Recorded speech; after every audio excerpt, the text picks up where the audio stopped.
This, I feel like, of all the matchups that we have dissected so far, I feel like this could be a possible upset.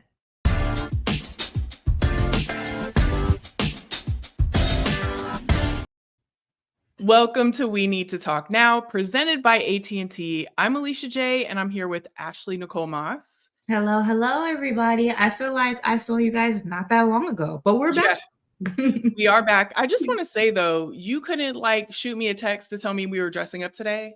Okay, listen, guys. I want to put this out here because you have seen me look a variety of different ways on this show. Just know that when I look like this, I was in the studio. When I look like how I looked last night, I've been home.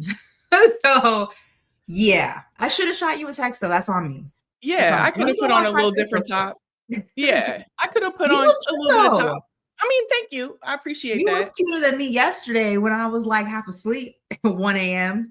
Well, that was a timing thing. I had nothing to do with that. That's Emma's fault. She set me up. A little bit. Maybe a little bit of a setup. A little bit, yeah.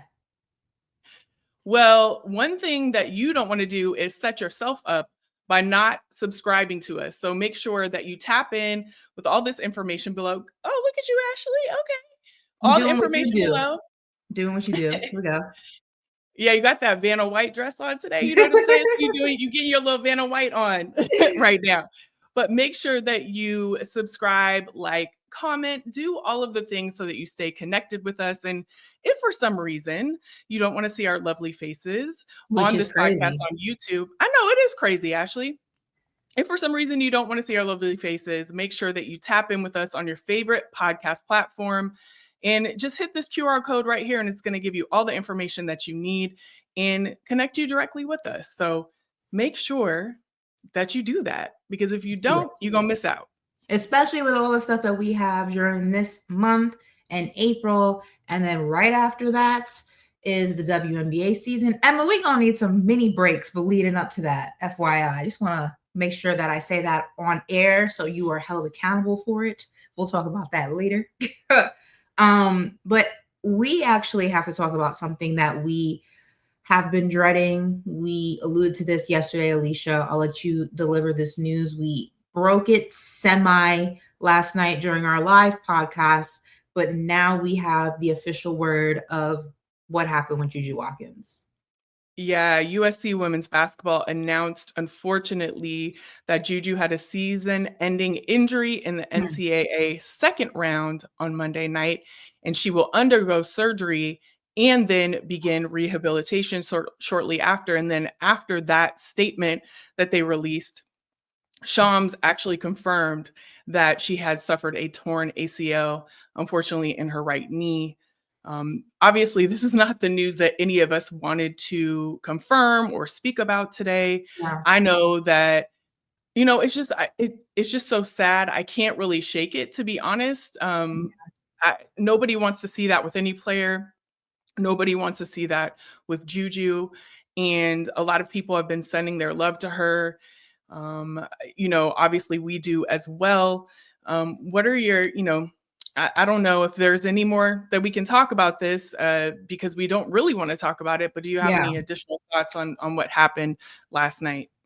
It's unfortunate, and unfortunate is an understatement. I think that if you've been watching basketball long enough, the unfortunate part of this whole situation is we kind of knew what it was. I know we were texting in the group chat.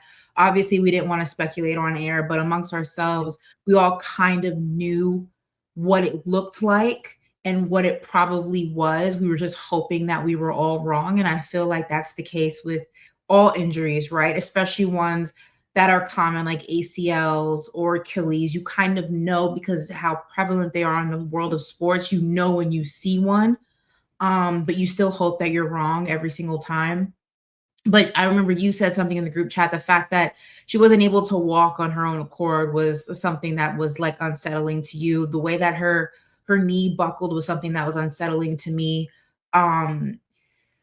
We gave credit to USC. We gave credit to how they rallied around because, like we said last night, it would be understandable that they were shaken by that. And and emotional by that, and that affected the outcome of the game. It didn't. So credit to the Trojans, credit to her teammates.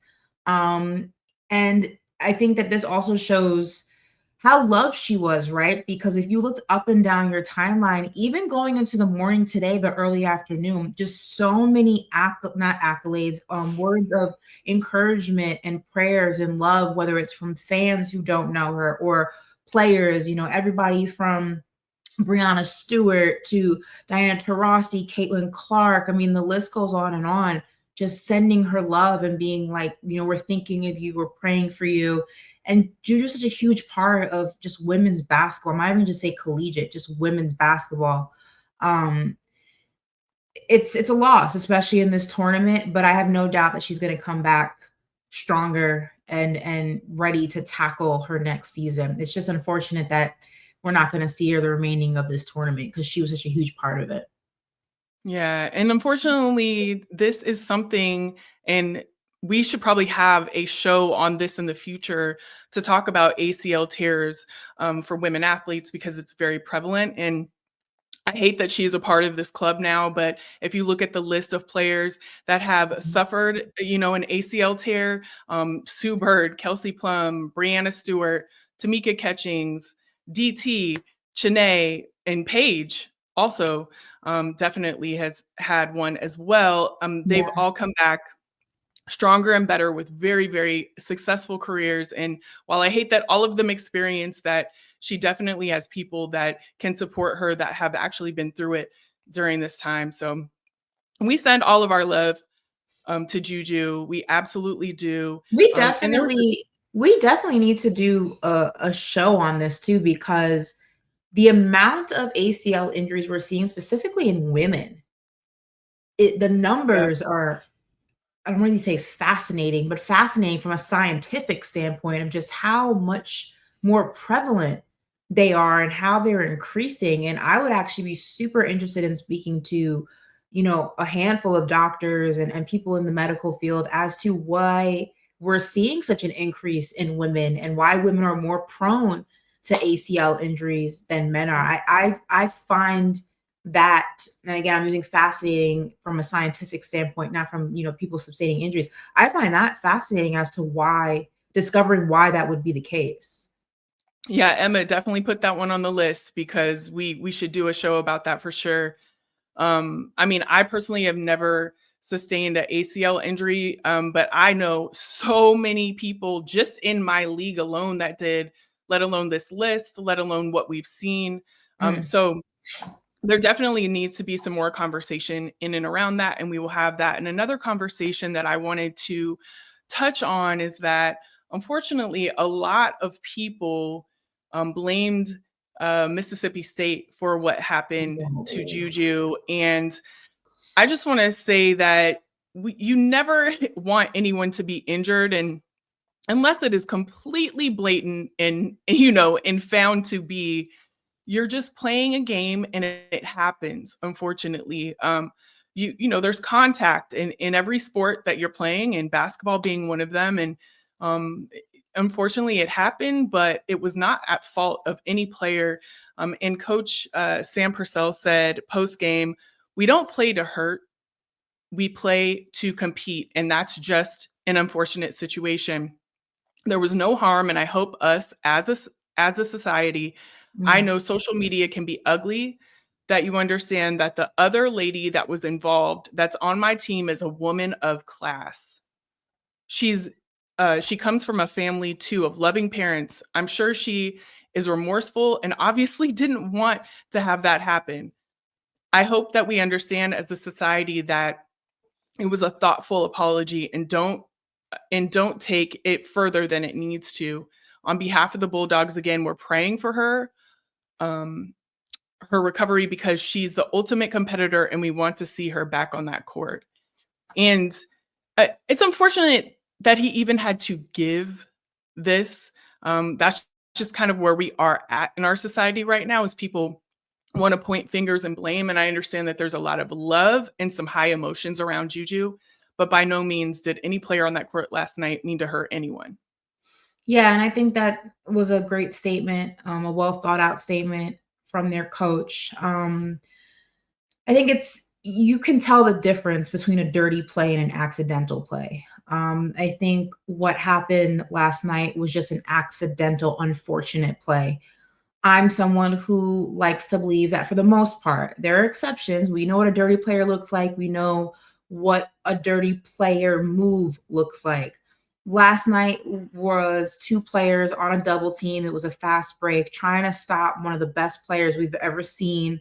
And unfortunately, it just went wrong. And when the game's moving that quick, when it's that intense, when you're guarding somebody, and on top of that, you're double teaming somebody as just illustrious as JuJu Watkins, you're doing whatever you can to stop her. And that's not dirty. It's just unfortunate. And I hope that, the players on Mississippi State are surrounding their teammates, because I'm sure there's a lot of vitriol and just negativity being thrown those players' way just because of how loved JuJu is. And that's the unfortunate reality of the situation, is that that's going to be kind of something they have to deal with when they should just be focusing on winning games.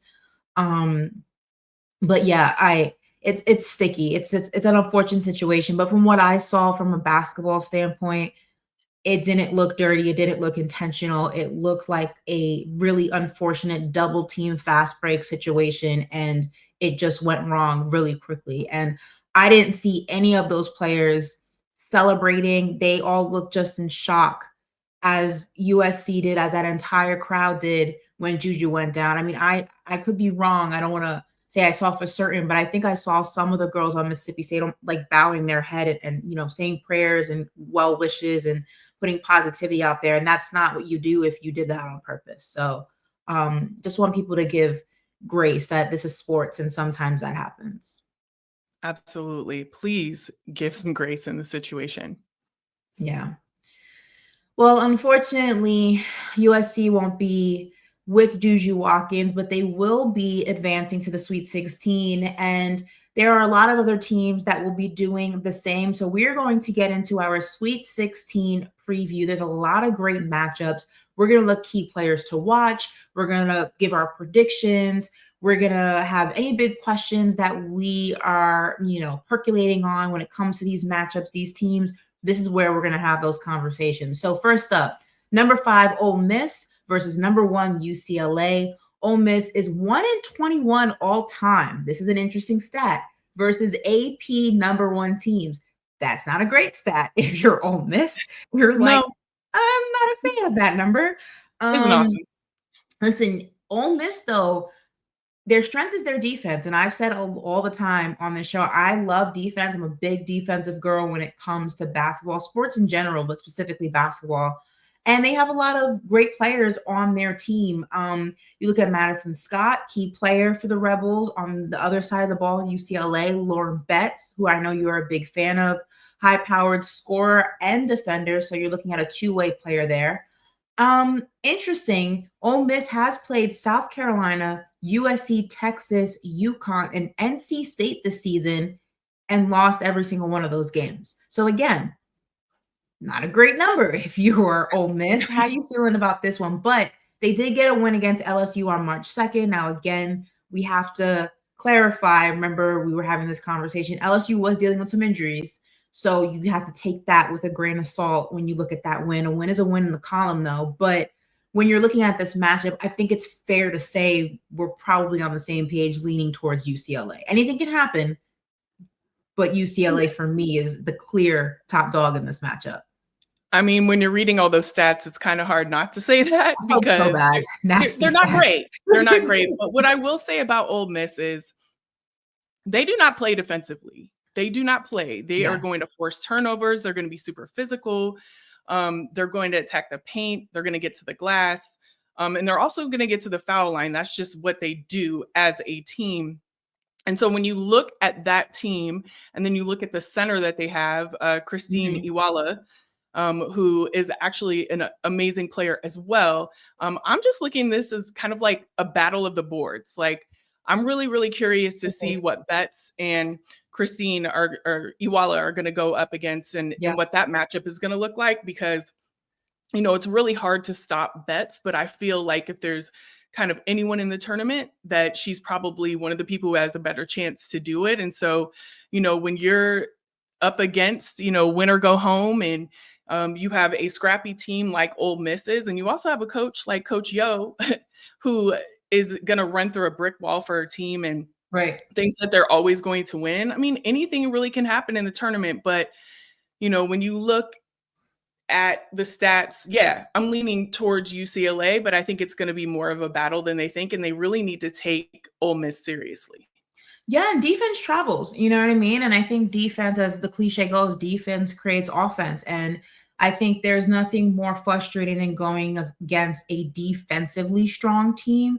I feel Yeah. like an offensively strong team is a little bit, I don't want to say easier, but it's a little bit of a less daunting task because sometimes your offense isn't always there, especially when you're on the road and you're not at home. But defense, if that's your bread and butter and that's your characteristic as a team, you always go back to that. And that can be frustrating. So, to your point, I think that UCLA is definitely not going to take their competition lightly. But I think if UCLA does what they're supposed to do, they're going to handle business, not with ease, maybe, but they're going to handle business and come out with the win. Let's Absolutely. go ahead and move on. LSU, a team we just spoke about briefly. Ole Miss was able to get a win against them. They're going against NC State. So the number 3 versus the number 2 should be a really fun matchup. Two, I would say, relatively evenly matched teams. LSU in the Sweet 16 for the third straight season, 9-2 in the Sweet 16s in Sweet 16 games, excuse me, since 2000. Had 100 plus points in the first 2 games of the NCAA tournament, which is crazy. NC State is in their 6th Sweet 16 in the last 7 NCAA tournaments, and they're looking to make their first back-to-back to the Elite 8 in program history. Interesting stat for both of these two teams. NC State is a Final Four team last year. LSU won the title in 2022-2023, as we know, as a number 3 seed. So we have 2 heavyweights for 2 different reasons. I think for me, I don't know, this may be a wild pick for some people. Something in my gut is leaning towards LSU. There's something in there that's pulling me in that direction. I don't know if it's because they're rolling at the right time, if it's because they've been able to fight through adversity. We talked about the injuries that their team faced with some of their top players, still managed to pull out those wins. I just feel like a team that can get through that to get to this point, get their players back. I don't know. I feel like that's a dangerous opponent. I could be leaning too far into it, but I'm going to go with LSU. Yeah, I'll tell you who I'm leaning towards, but I want to say first that why I'm really excited about this game is that they're both kind of underdogs right now. NC Fair. State, yeah, NC State really hasn't got the credit that they feel like they deserve. And I think they're better than they kind of like appear on paper in some sorts. And Mhm. so, they're underdog in that respect. And then LSU, coming in as the 3 seed, a lot of people would look at that as being an underdog for them.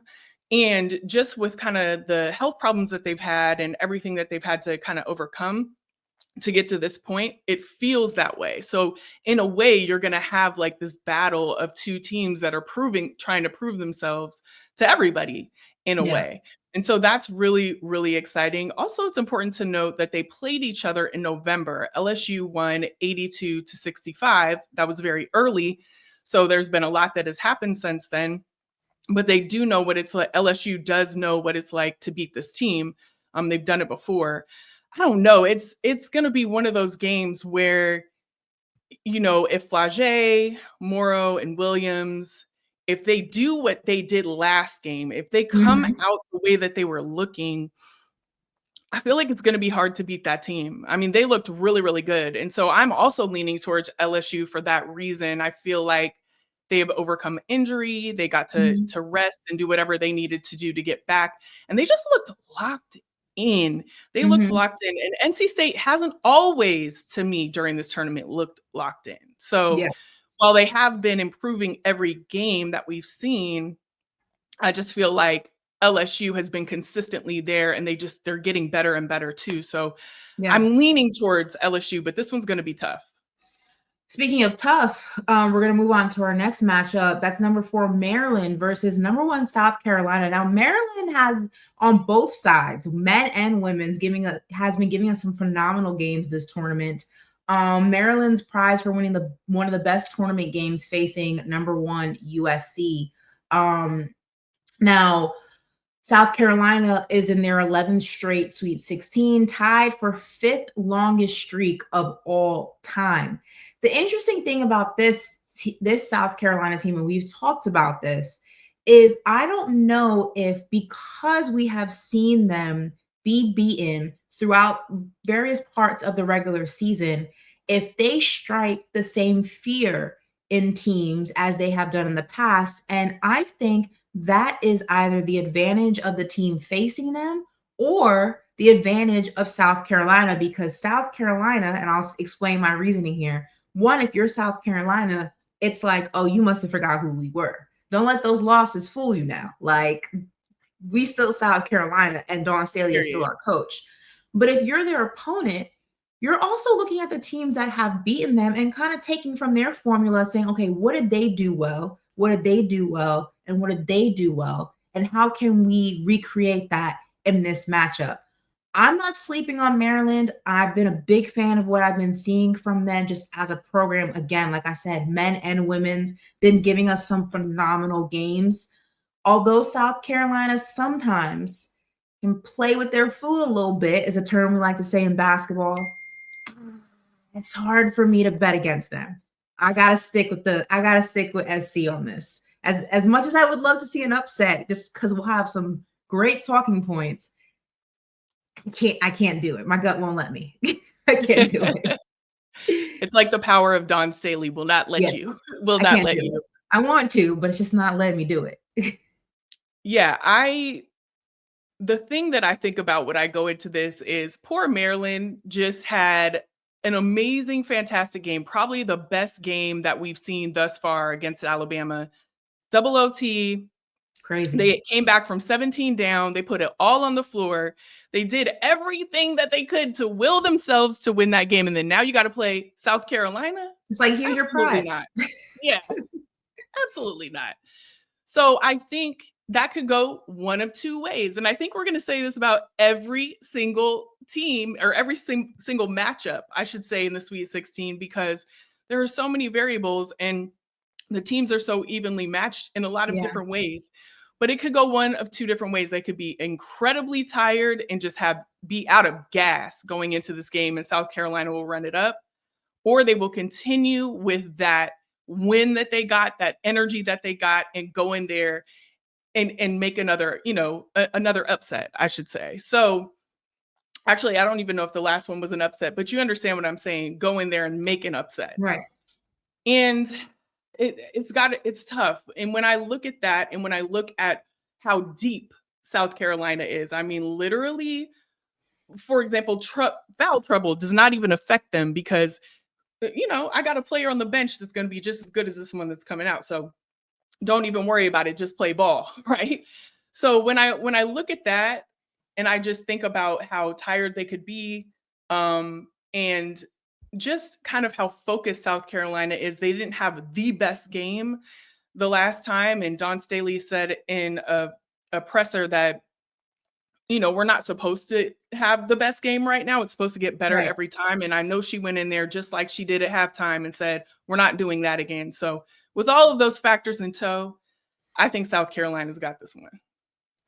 Yeah, definitely. Like I said, it's definitely going to be interesting to say the least. And speaking of interesting, you can't talk interesting without this rivalry, and that is number 3 North Carolina versus number 2 Duke. The Battle of North Carolina. It is a beef. It is a rivalry. It is a battle as old as time.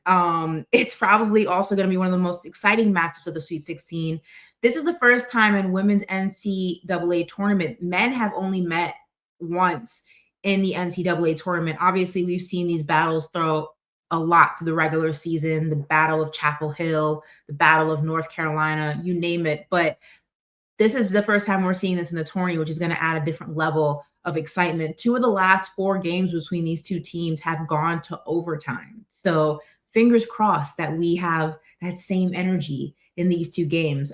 They split the regular season series. Duke beat UNC on February 27th, 68-53. But before that, on January 9th, UNC beat Duke 53-46 in overtime.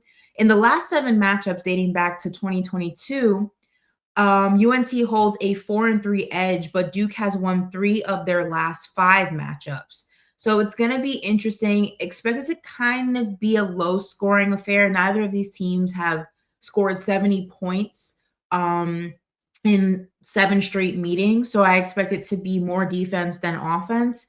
But I got to go North Carolina. I'm a Tar Heel fan, so I'm not picking Duke. I don't care how good they are. I'm just not picking them.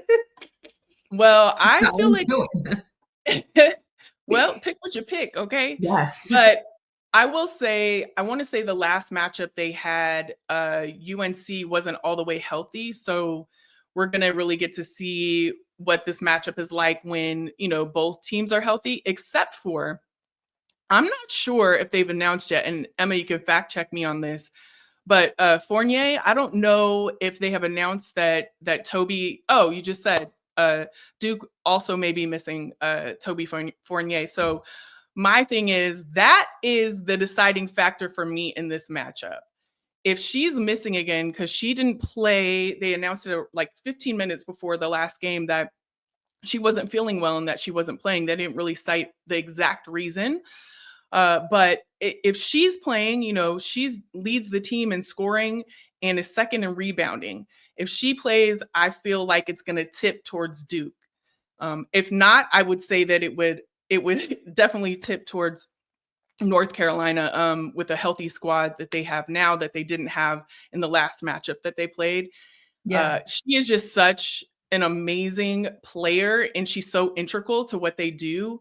I think they eked by, the last one. I can't remember what the exact score was, but they did okay without her in the last, but I don't think it would be the case moving forward. So it's almost like I feel, so they won 59-53 over Oregon in the last, which isn't that much of a big margin. So for me, I feel like she is the key. And I almost can't call it because I don't have that information. And so I don't feel like I can say one or the other. But if she's in, Duke. If she's not, I'm going with North Carolina. Okay. Not mad at it. Yeah. North Carolina, Duke could be the drastically better team. I'm still not picking them. So I'm loyal. I literally, listen, you don't understand how much it pains me to really like Cooper Flagg because he plays for Duke. So like, it just pains me that much. But yeah, so it's okay. Well, Ashley, you said that you're loyal to the soil. Yeah. And I just want to say that in this week, we have a story where there's a teammate who is very loyal to her teammate. Yeah, I am too. And this week's Connecting Changes Everything, presented by AT&T.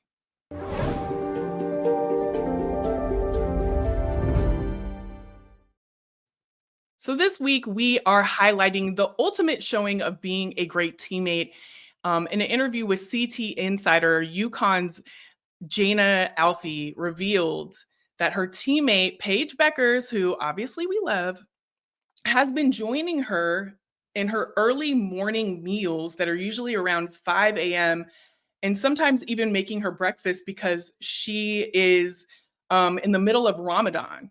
So Ramadan is something that begins on March 28th and runs through it starts on February 28th rather, and runs through March 29th, which is during March Madness, obviously. That time goes right in the middle of that. So during this month and during the observation of Ramadan, Muslims do not eat or drink from sunrise to sunset. And so for Paige, she wants to make sure her teammate is getting the nutrition that she needs during this time of, fasting, which is so important in her religion. And so she wants to make sure that she's getting everything she needs. So she said, and quote, that Paige Bueckers brought 2 big grocery bags of food home. And she said, I'm her roommate. So just to be able to be there to support her, let her know that we're here for her. And this is actually Paige saying this. Mhm. Let her know that we're here for her through everything. And we know that what she's going through is tough to do. To be able to do Ramadan fast and play basketball at such a high level right now. So just anytime you can support somebody, especially when they're going through something, it's a lot better when you're going through something with somebody, which is so sweet. It's so sweet. And then even still, while the two have had some pretty good meals together, Bueckers sometimes, and I'm like this too, she cannot muster up the energy to eat in the morning. She I said feel that, that. yeah, she says sometimes I'm like, bruh, I can't eat right now. I'm going back to sleep. And I feel that too. I mean, 5 a.m. will come at you quick, okay? I mean, I can hardly eat me personally, I can hardly eat. I start at lunchtime. Like I'm not really good at like eating in the morning period, but 5 Same. a.m. I'm Whoo, child. somebody who I have to be like starving, or like there are times where like I've had like a 6 a.m. flight out of someplace, and by the time I get to the airport or whatever, and like waiting for like an 8 a.m. flight or whatever, like I've been hungry-ish, maybe like a croissant, maybe something light, maybe some oatmeal. If I've been up for a while, I can get hungry, but for the most part, I'm not somebody who eats until noon. Like I just can't stomach food earlier than that. And people are like, that's crazy. It's lunchtime. It's breakfast for your girl because I Yeah, can't eat early. Yeah. I'm with you. I'm with you. But Jana Alfy, she also said that the support literally means everything to her. I feel like I'm blessed and grateful to be surrounded with this group.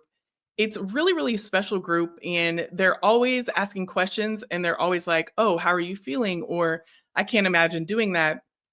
I think I wouldn't have done it or made it this far if it wasn't for my teammates. And this practice of Ramadan is obviously it is a holy practice, and it's something that people take obviously very seriously, and it means a lot to them in their faith. And I can't imagine not eating throughout the day as a player. Now I could do it because I don't even work out. I should be, but I don't. But back then when I was like playing, I can't even imagine just the amount of calories that you burn and just the fuel that you need for your body. And so for her to number one do this is so admirable.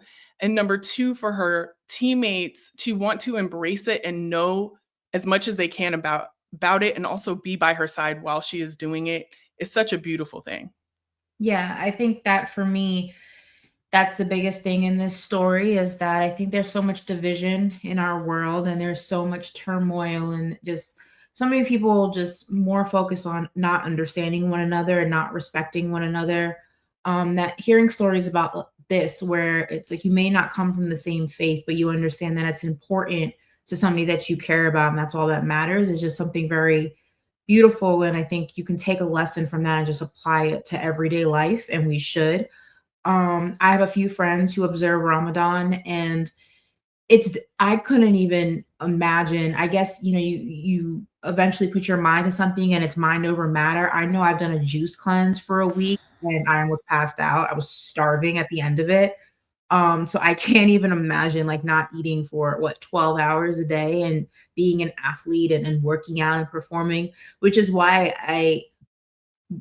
this time last year, I was in Dallas and I saw Kyrie's Ramadan game against the Denver Nuggets, where he hit the game-winning shot while observing Ramadan, and had not eaten, hadn't put anything in his stomach for hours and hours and hours, and to be playing at the level that he played it with the game-winning shot.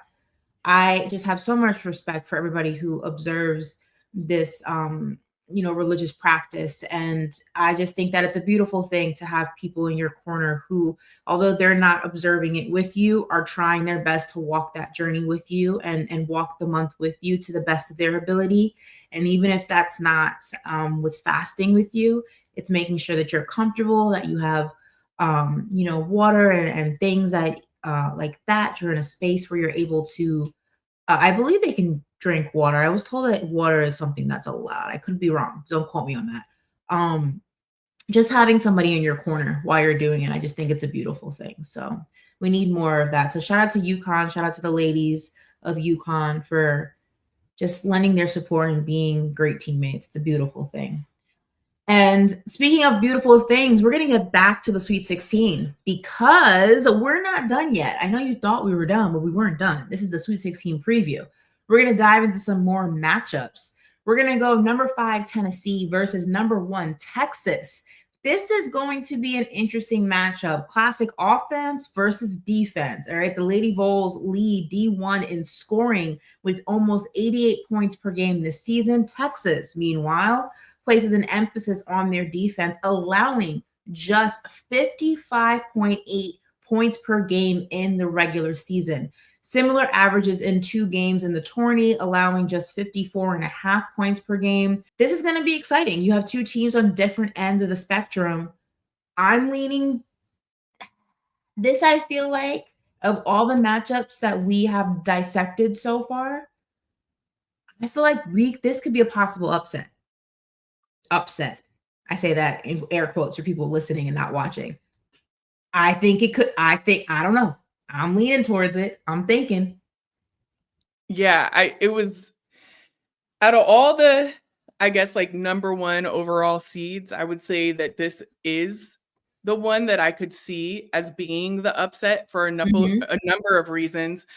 One is that, the Longhorns, they won their last matchup against Tennessee. So for me, like, not only am I in the tournament, but I also want to get my lick back. So I'm looking at those things, right? As a team. That's just me. I don't know. Maybe I'm speaking just for Alicia and not for what they're going to accomplish, but I think that's definitely something that could help. And also in the last game, Tennessee held Rory Harmon to just 8 points. Now, Rory is so important for this Texas team. Integral, right? On every level. And so they can't do that again. Yeah. Rory's got to step up. In order for them to not be upset, she 1000% has to step up. It's just, I don't know. I can see also that they have to keep kind of like the pace. So in order for Texas to really kind of come out on top in here, they have to maintain the pace that they have and not let Tennessee, kind of shake that up for them. So as long as I would say like Rory has a good game, Tennessee's 3-point shooting, they don't let them go off basically in that respect. It's gonna be tight, but I can see Texas winning, but also in addition, if Rory doesn't have a good game, I think she's just really crucial to this. I feel like there is room for an upset for sure. I'm leaning towards an upset just because the last time they met up, that game had 15 lead changes. So just think about how back and forth, how close that was, right? And you have to also remember it was the only game Tennessee played without Kim Caldwell, who just had given birth to her son. Yeah. I think when you don't have, your coach in the mix, I think that changes things as well. Both those teams defended really, really well. They barely turn the ball over. When they do, they have points off of turnovers, so they're not letting those turnovers go to waste. And I think that one of the biggest things that I expect Tennessee to fix is the lack of second chance opportunities. They got outscored 25-5 regarding that. I think that's going to be the biggest factor because we already know they can defend the boards, they can crash the boards, they're not going to turn the ball over, they're tight with ball security. But when you do get those rebounds, how are you going to convert those into points? And I think that's the biggest thing. And I think that if Tennessee can do that, just because of how close the game was, even without that factor, I think that's why I'm leaning towards an upset. But listen, that's going to be a great matchup. You definitely don't want to miss that. But speaking of another game you don't want to miss, Notre Dame, number 3 Notre Dame versus number 2 TCU, a team that we have been big fans of for a multitude of reasons. Now, we spoke about Notre Dame on this podcast leaning into the tournament, and we were a little bit worried because they looked a little shaky. They looked a little bit different than the team that we thought could win the whole thing, but they have seemed to get back on track. You said it, Alicia, whatever they did earlier in the season, harness that energy, and that's what they did because they are back. Have won the first 2 games by an average of almost 37 points. The Fighting Irish are looking to make it past the Sweet 16. They haven't made it past this round since 2021, so this has been the stone in the road for them, if you will. TCU will be a big test for the Fighting Irish in this tournament. As we know, this is the first time the Horned Frogs are in the Sweet 16 in school history. And HVL, the last time they met in November, went for 21 points, 7 rebounds, 3 assists. We've been talking about how amazing this turnaround for TCU has been. A team that was holding open tryouts just a year ago is now looking to make history, continue to make history. And TCU did beat Notre Dame in that game that HVL went off for 21 points, 76-68. And Van Lift said that the win was huge and a way to prove ourselves as a program. In the fourth quarter, the Irish were outscored. This is a big one, 31-12. So had a really hard time finishing in that game. For me, I just think this is the redemption season for Haley Van Lith. I am riding the TCU bandwagon all the way. I love the tenacity. I love an underdog story. I love how they play throughout 4 quarters. It's consistent. You know, they never seem to really take their foot too much off the gas, which has been a question mark for me when it comes to Notre Dame. I'm going TCU. Well, listen, Ashley, I'm already popping my popcorn for this one because this is the game I'm looking forward to the most. In a lot of ways, Notre Dame has a lot to prove. You know, based on the season that they had, they were ranked number 1 at one point. You know, I mean, literally, they have a lot to prove. And I really think that TCU doesn't have anything to prove. They just need to go out there and just play ball, right?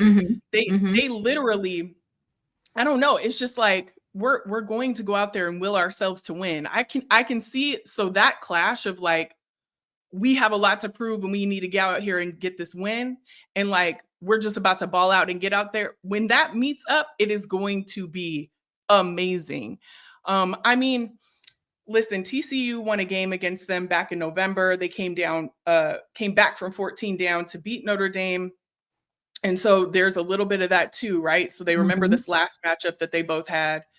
I will say this though, TCU, one of the keys for them in this game is that they need to stay out of foul trouble because they really don't have that depth. In their win over Louisville, Coach Campbell relied on the bench for only 6 total minutes. So it's really key for them, especially with this team. This Notre Dame team and the way that they play, they're going to come at you. You need to be ready to not foul them because it's important that you're in the game. When I look at all of the things that we've both said and the totality of both teams, man, I'm not going to lie. I really want Notre Dame to win this game. I do, just kind of like seeing how they've moved all year. But my heart, much like you with South Carolina, my heart just won't let me. I feel like TCU is going to win this game. Well, I mean, I think regardless, both teams are going to leave it all out on the floor. For sure. Like Alicia said, definitely get your popcorn ready because that's going to be a phenomenal matchup. And we're going to move on to a game now that's bittersweet, and that is Kansas State number 5 versus number 1 USC. As we have mentioned time and time again on this show, on yesterday's show, on social media, USC is going to be without JuJu Watkins. Now, the team did rally behind the absence of her and pull out their win in the game that she unfortunately tore her ACL. But the biggest question is, how is USC going to continue their trajectory without JuJu, their best player? And that's no knock to anybody else on the floor, but I think it's fair to say statistically, their best player, the focal point, of their offense, of their defense. And if there was ever a chance to upset a team, this would be the moment for Kansas State to do it because, again, without their star player, they're a lot more vulnerable and they're a lot more beatable than I think that they would have been with JuJu on the floor. Where are you kind of leaning in this one? This is a little sticky. I don't know. I could see it going the other way though, because I really feel like this team is going to be playing for JuJu. I mean, yes, Mm, they're playing for themselves too, but I really think this team is going to be playing for JuJu. And with that in tow, I don't know if I'd want to see him in the tournament. Really. I mean, good point. you look at how they stepped up. We talked about how inspirational it was in the time and what had just happened that they stepped up in the way that they did. And if they continue to play like that, I mean, we Mhm. saw player after player step up in that game. Kiki went off. A lot She more deep played than I think people gave them credit for. absolutely. And Kiki specifically too played some incredible basketball, and she was a phenomenal leader out there on the court for that time. And I just feel like if you keep playing in that way and you keep playing, I'm not saying just for JuJu, but you have that, behind you and in front of you and all of that, you have JuJu back home that you're playing for as well. I don't know if I want to see them. Yeah. USC is deep. They have really great players around JuJu and they're all stepping up. And we saw that. And if they continue to do that, I mean, USC is dangerous and for the rest of the tournament, as far as I'm Yeah, for concerned. sure. You definitely don't wanna, underestimate your opponent even without JuJu Watkins on the floor, so that could be a lot more of an entertaining game than people may think even without JuJu Watkins, and we're gonna move on to our final matchup, and it's the reason we're not getting the matchup or the rematch between UConn and Iowa, or ultimately Iowa and USC, hopefully, fingers crossed, and that's because Oklahoma took them out. And now it's going to be number 3 Oklahoma versus number 2 UConn. The Huskies got some good news. I don't know if you saw Coach Geno look at Paige with sad puppy dog eyes when she walked away from the podium. Her last podium appearance at home. He looked like a very sad man. I He's know. teary I was eyed. getting This is like, I man, I got tears like, in my coach, eyes from you still watching gonna it. see her? You got more games to play. Like, Right. It was a lot though. I wasn't used to, I mean, yeah, coach, that was wasn't sad used to to seeing him watch. like that. Yeah. Yeah. But good news is Azzi Fudd announcing that she will be returning to UConn next season. She said, quote, returning will allow her to work on everything I need to work on. And she believes one final year in Soars will take her game to an all new level, excuse me. So that's good news. Geno, smile. Smile, Yeah. smile for that. You got that. Azzi We is have still two of there. the right. We have two of the highest scoring offenses going at it. OU averaging almost 86 points per game, UConn averaging almost 82 points per game. Oklahoma's in the Sweet 16 for the first time since 2013. So they're happy to be back. Obviously, Paige, we know what she's been doing. Career Yeah. night, 34 points in a final game at UConn, averaging almost 20 points, almost 5 assists, and 2 steals, shooting over 50%, leading the country right now with that statistic, and holding opponents to 34%, 34.5% rather. This is going to be fun to watch for a multitude of different reasons. I will say, though, I've just learned the hard way from underestimating UConn. I think a lot of us thought there's some question marks about UConn. Again, we've seen some injuries. We've seen injuries at the wrong time. We've seen injuries even this season with Paige. We've kind of held our breath a few times during the regular season. I do see, obviously, OU does average more points per game than UConn does. But that health of UConn, I feel like I can't take for granted. And I think when this team is healthy, as they have been, knock on wood, I just can't bet against them. I'm leaning towards UConn. I'm going with UConn. And I don't want to see Geno sad eyes anymore. Like, just chill, Geno. Okay. You're going to see Paige in the next Yeah. game. Just take a deep breath. Yeah. She gonna be there. She gonna be there. But Yeah. I think that we forget that UConn, well, maybe we don't, but I'm just gonna mention it right now. UConn was in the Final Four last year. Mm-hmm. UConn now, in addition to the squad they have Sarah Strong, they have Azzi Fudd, and full health. This is the healthiest team UConn has had since 2016. With Crazy. that said, and how just amazing they have been looking. I would definitely lead towards UConn, but what I will say is this, is that these are two very different teams that are playing each other.